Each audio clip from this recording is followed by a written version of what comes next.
It was around 9 p.m. when my friend and I decided to take a quick night walk. We live in a neighborhood, so we didn't think twice about it. But as we walked down the street, a white minivan suddenly flashed its bright lights at us.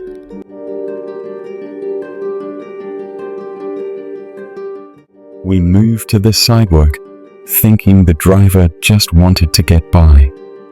Then we sat on the curb, chatting, trying to ignore the uneasy feeling creeping up on us. But then, the minivan drove by again, slowly this time.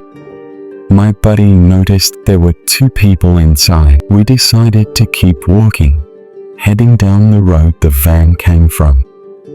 That's when we saw her, a woman on the phone, walking directly towards us. The street was under construction, and there was no one else around.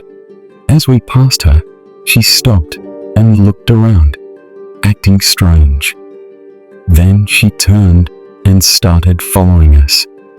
My buddy whispered for me to look, but I didn't want to make it obvious. That's when the minivan came back. The driver turned his head, and we locked eyes. My stomach dropped. I had a gut feeling that something was seriously wrong. We agreed that if we saw the van again, we'd run. Then, we saw headlights. The minivan was coming back. We bolted, sprinting to the first street with occupied houses.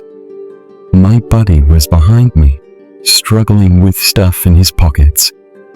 We saw the van turn down the street we ran to. We panicked and hid behind a car in a driveway. The van drove by slowly, clearly searching for us.